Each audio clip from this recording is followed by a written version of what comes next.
What's up, everybody? It's a little bit after 6 o'clock, so I'm going to give this a few seconds to populate and let everybody know that we are now live here on Facebook with this week's Inside the Nation live Q&A.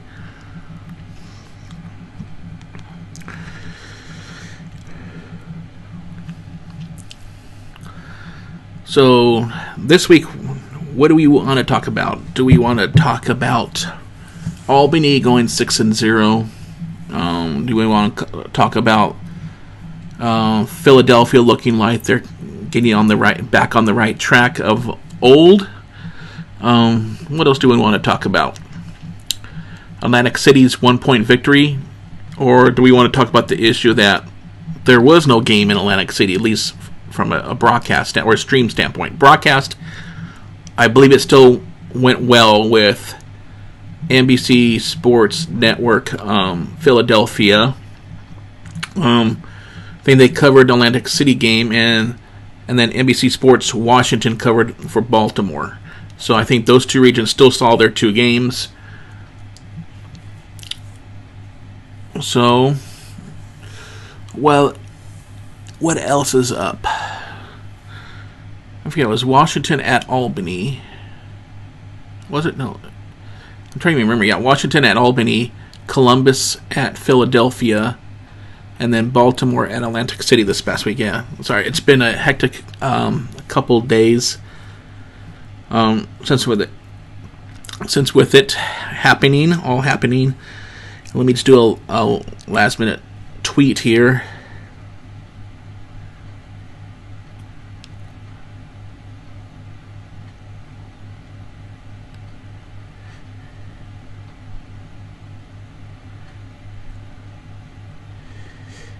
Inside the Nation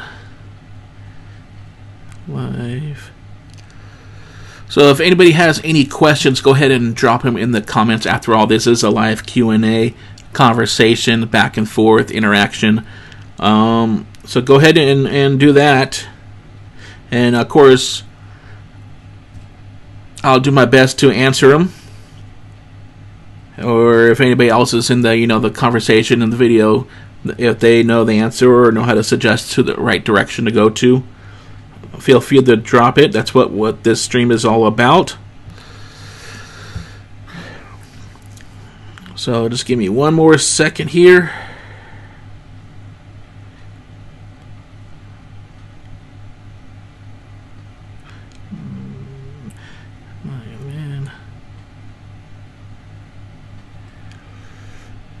Okay, there.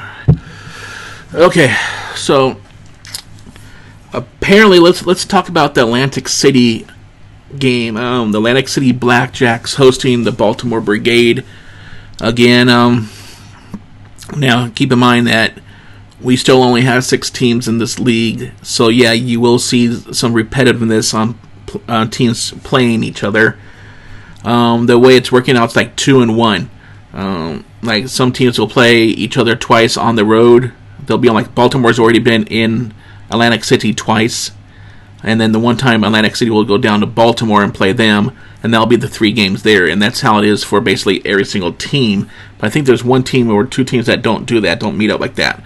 But anyways, the Atlantic City Blackjacks hosted the Baltimore Brigade, and it was streamed on ESPN3, and it was broadcasted locally on NBC Sports Philly and NBC Sports Washington. Now, the broadcast portion of it went fine, and I'm sure the radio broadcast and their radio station stream on 97.3 ESPN radio there in Atlantic City went fine. As far as I know, Baltimore and Washington are like the 2 teams that don't have radio production on it. So they're missing some opportunity to get the word out that they exist. And of course, as we've discussed in the past, that Baltimore needs all the help it can get as far as for marketing and promoting. A lot of people in Baltimore don't know that team even exists or things are even going down. There could be a couple of things. It could be Baltimore Brigade itself, the team, whoever does their social media, not getting things out there. the marketing of the team, not making the team visible on both the Baltimore television stations and radio stations. It doesn't have to be just sports only oriented, and it shouldn't have to be, because not everybody just watches sports. They could be diehard sports fans, but yet not always watching sports. They could be watching other things too at the same time. And then making appearances like with the Baltimore Orioles, who are going on right beside them. But when you make appearances there, don't wear the Orioles gear. I know you want to go there and say that you're in support of the Orioles and all of that, but at this rate, you need to wear the Brigade gear and get the Brigade branding out there, because a lot of people don't know who the Brigade are.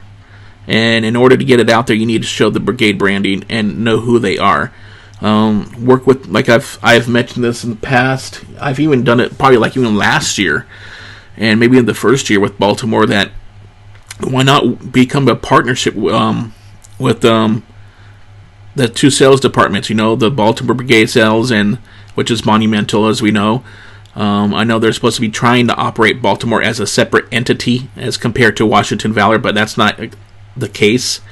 We all know that. So let's try working the Baltimore Brigade, working with the Baltimore Orioles. And I've said this before, I don't know if you've heard this, but how about when there is a Baltimore game? First of all, the Baltimore Brigade games have been on Friday nights and one on Sunday. So apparently not the best scheduling has been done with Baltimore. Why is the question, as far as for events happening at Royal Farms Arena the next day on Saturdays, that it's taken up when Baltimore is basically the primary tenant at that arena. Who knows? I would have to go onto the Royal Farms Arena website to see if they, for the past games, that they had a game immediately after Baltimore Brigade, or event. Event. So who knows? I would have to look that part up, and I could probably come back next week and we could discuss that part of it. But yeah, Baltimore needs to get marketing out there. Monumental, if anybody from Monumental is watching this, or if you do watch the replay of this when I do it both here on Facebook, and then I have the replay also available over on the YouTube channel, youtube.com/ninthmannation. And we look to get back to the Inside the Nation show within the next week or two. I'll discuss that towards the end of this stream. But yeah, so that's my 2 cents there. It's just that there needs to be a lot of more visible marketing and branding awareness in the Baltimore community. I know when they first introduced the team, they wrapped a city bus. Now, was that a specially chartered bus that was dedicated to them at that time? And then when the initial pomp and circumstances of introducing Baltimore Brigade to the Baltimore area was done, that they unwrapped it, because I don't see that bus going anywhere anymore. So who knows? I don't know if it was going into service after that event, or could have gone into service after that event or the next day. So that's things about Baltimore, and that's the main reason why they are getting low attendance. For Atlantic City, the reason why their attendance, it seems like actually all the teams going there, the very first week, very first home game, it has been the highest point in attendance for each team of the league, and then ever since then it has dropped some bit. So what's going on with attendance? I know that firsthand you would think, well, for Philadelphia, their attendance was 8,000 this past week, and one of my contributors there in Philadelphia, Eric Williamson, who you can follow. You can like his Facebook page here on Facebook also to follow him and everything inside Philadelphia, soul related, at Eric Williamson, or you just go to facebook.com/EW Philly Ninth Man. That's his social media handles for basically everything except for Instagram. For whatever reason, I couldn't get that. I'm working with Instagram to get it. I know it's available, but for Instagram, it's Eric W. Philly Ninth Man. But anyways, besides the point, that that he told me on a quick video call on Facebook Messenger that Philadelphia doesn't really do too much marketing. You may see them at highlighting certain community events on their social media, but as far as for TV stations and all that, no. And I went to the NBC Sports Philly website, and even though it was just on my mobile phone at the time, but when I searched their sports, I didn't see anything that highlighted Philly, or at least, highlighted Philly, but highlighted the Soul organization. And then when I searched their video backlog, when I searched for Philadelphia Soul video, I didn't see anything except for a couple of videos from back like in 2008, so over 10 years old. And these are little quick videos or highlights. And so, and the Soul, as we all know, have been playing ever since then. They took 2 years off when the league suspended action so they could, do the process of closing their books, filing for the so-called bankruptcy to do the restructuring, and then become a centralized business model, single entity league. That was the whole reason. That was the main reason. It wasn't the economic situation at the time. That was just used as an excuse to shut down and do what they did. I think if the league actually kept pace back in 2008, kept going the way they were doing it, but then behind closed doors just slowly started cutting costs on some of their expenditures, especially the commissioner's salary. Yeah, they could have been a lot more profitable, and they didn't have to shut down. So, but that's a whole another issue. But anyways, and I do have a story that I wrote over there on ninthmannation.net. If you would go to the website and then just click in the search field, just click financial, and then on the search results you'll see a little article that I wrote about that. I was supposed to come up with a part 2, but at this point it defeats the purpose of doing a part 2, because now they're just all way away from that. But now to rewind this and go back to the Atlantic City, what I opened up with, I do get sidetracked a lot. I get my mind all over the place. But the Atlantic City Baltimore game apparently was a game for the records, because it was down to 3 seconds left in the game. The Baltimore Brigade were lining up for a field goal, a 3-point field goal to win it, where they would have won it by 2 points, 37-35. But unfortunately, they missed it. Actually, no, it was blocked. I forgot. Atlantic City blocked it. So that's what happened there. Atlantic City blocked it, and the game was over. Baltimore won it, and they won 35-34. Both teams go to 500 on the year, 3-3. It was Baltimore falling to 3-3, Atlantic City improving to 3-3, and then we go an hour and a half away, a little bit northwest, to Philadelphia, South Philly, more precise, and the Wells Fargo Center, which is now starting its process of remodeling. Because I got an email from their PR lady, Megan, saying that the press box is going to be closed for us, and my staff reporter had to go to, I guess, was it a luxury box that they had 1 or 2 luxury boxes, maybe 3 luxury boxes reserved for the press and media, and that's where they're going to be situated for the rest of the season there in Wells Fargo Center.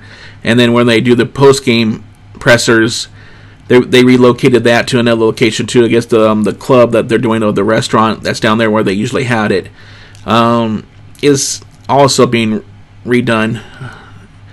So you gotta love all these constructions being chosen to do it in the middle of the Arena Football League season. Why not? So with Philadelphia, basically they were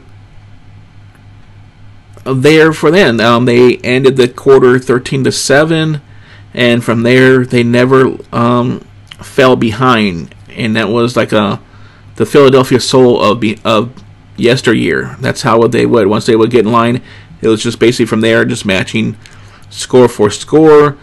But fortunately, there was a big goose egg in the third quarter done by Columbus, so that will really expanded the league big time, but then Columbus would come back and score 3 touchdowns in the fourth quarter, 21 points. But then they didn't do the goose egg on Philadelphia, so Philadelphia scored 2 touchdowns, 14 points in the fourth quarter to keep their lead and end up with the victory, and it basically them improving to 3-3 on the season, and then still Columbus is still looking there for their first comeback victory of the year. Comeback on that, say, expansion win, because they're not really an expansion team if they're keeping the old Columbus statistics from 2008 and 2004. As I get this adjusted here.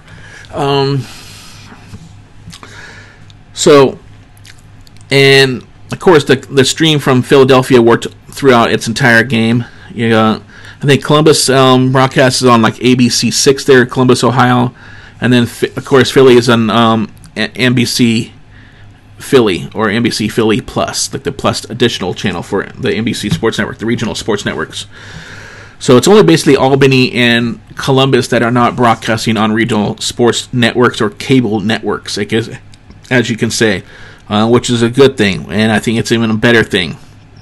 Because for one, not everybody has the means or the financial means to, pay for cable or satellite, whether, like if it's Comcast or Charter or whatever have you, Bright Cove or whatever, if it's like a cable company, a subscription-based cable company, or if it's Fios company like Verizon Fios or whatever, or if it's like satellite DSS, which is digital satellite service, and that's like DirecTV and Dish Network.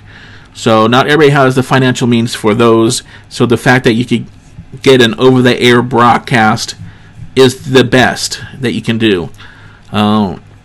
I was actually hoping, when they announced that ESPN was going to be the partner with the Arena Football League this year, of course, doing the stream. So I thought when they announced that they're going to actually broadcast the Arena Bowl, that it could be on ABC Sports, not ESPN.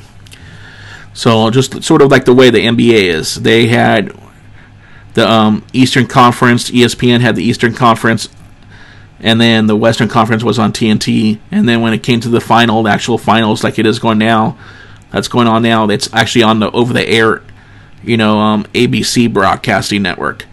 It's just like other championships. Super Bowl is rotated between the over-the-air broadcast networks that have deals with the NFL, except for apparently ABC that doesn't, because ESPN doesn't broadcast the network, or NFL basically, except for one night a week. But anyways, yeah, dealing with the stream lack thereof in Atlantic City, Commissioner Randall Bowe basically came out and said it was a software related, like when you do, like right now I'm streaming live on Facebook, so when they're taking the video mixer and they're outputting it to wherever they want to send the signal output with the audio video, they basically have a software, what's called an encoding software or a codec. Basically what that does is taking the video from your computer or your equipment and compresses it and gets it ready, especially if it's digital. Well, especially digital. Everything's HD digital now, so including the stream. And basically, like the software that I'm using is called Ecamm Live. So Ecamm Live has a codec built into it that works with Facebook, which is I'm streaming live. It also, if I wanted to, I could also use this to stream to YouTube Live, which I've done in the past, or I could stream to, I think, a Periscope, which is not really much of a thing, and then it allows me to stream, I think, to Twitch as well. So, with that said, yeah, that was the problem with ESPN, and apparently whatever software they were using for that particular vendor is going to be no more. They're going to switch to a different company, and they're saying they're sort of also adding a little bit of the blame to the fact that they were doing side-by-side broadcasting or streaming. You can't really put that into effect because you're basically having two separate IP addresses. Doing, because especially you got one, the side-by-side thing was, what was it? It was the Baltimore Atlantic City game going at one time, and then it was the Columbus at Albany game. So those two games, so you got one in Atlantic City and you got one in Albany. And of course, we know that Times Union Arena or Times Union Center is a much newer building, and the infrastructure around there is much newer than the Atlantic City. And the Boardwalk Hall was built in 1929, so you knew that infrastructure there for high-speed networking could have been a problematic thing. So far, it hasn't been until now of recently, this past Saturday. So, and I saw actually pictures on one of the players leaving the Boardwalk Hall as they were now lowering the nets and getting ready to pack up the field, I guess, for an event they have there. And Atlantic City is actually going to travel to Columbus to play the Columbus Destroyers on Friday. So that's what happened with Columbus, or with the game not being streamed there in Atlantic City. And the game in Albany and game in Philly went off without a hitch. There was no problems. Actually, I think, what was it? I think in Columbus, no, wait, not in Columbus, but in Albany, there was a portion of the game, I think in the second half, coming back from halftime, and I remember them throwing it down to the field, to the sideline reporter, and the audio sometimes was cutting in and out. I think that was more of maybe a mic glitch or something, but an audio glitch of some sort, but it didn't last more than probably like a minute or two. So that's all. If you have a chance to visit ninthmannation.net, all the website's up and ready. We have basically the first official posting from my contributor, Eric Williamson. He's new to this arena football coverage thing. He is a big fan of the Soul, but he knows, he does his writing, and he does his writing fair. So go check him out. He has his new article up about the game recap on ninthmannation.net. So go check it out. It's the most recent article up there. And then, of course, follow him. So that's basically all I have for tonight. I guess there's been no conversation back and forth, which is understandable. It is late in the East Coast. I'm surprised last week I got as many as I did. And it was even later. So, also, if you watch the replay of this, maybe you could leave in the comment section, both as you watch the replay here on Facebook or if you watch it over on YouTube, leave in the comment section what is the best time for watching the live Q&A to be interactive. I know as far as right now, my schedule is to be off of work. Today I got off work early, 4:30. Next week I get off work at 5:30. So next week, 6 o'clock, like tonight, may be precedent, especially as long as it takes sometimes to load my computer up and get things going here and make sure everything connects to the internet well, and there's no hesitation. Tonight's been pretty well. But what's a good time for you? Maybe I should do it at 7 o'clock, because last week we had a lot of surprise visitors on there. So that's it. Yeah, and to get back in before I actually do end up finalizing this thing out, I also want to say that Inside the Nation, the regular show, will be back up. Like I said, I just basically just got a new job, new position, so I had to wait and to figure out what my hours are, and they sort of go like 1 week I get off at one time, and then the next week I get off at another time. So I haven't had 1 week where I got off the same time that following week. I've gotten off at 5:30. I started at 3, and then the second day of the work was 5:30, and then the week after that was all 5:15, or no, was it? It was all 4:30 getting off, and then 5:15. Then this week it's been 4:30. Next week it's 5:30. So there's inconsistencies there, and I would like to know what is the best time to do this live stream for you, so we can have a major conversation and keep things going and talking about the Arena Football League. And then Inside the Nation, the show / podcast will be returning. I believe I could probably start doing it probably this Thursday. I'll sit down and record an episode, or maybe I'll just do a live stream over on our YouTube channel and do it there. And then upload it to Facebook as well. It's just sort of like the reverse of what I do here.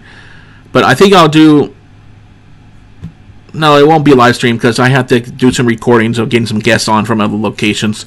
So, but yeah, I'll do it on YouTube, and then 24 hours after it goes live on YouTube, I will also do it live on Facebook for replay there, and then of course the audio will be mass distributed to all I think the 12, 13 platforms that we're on.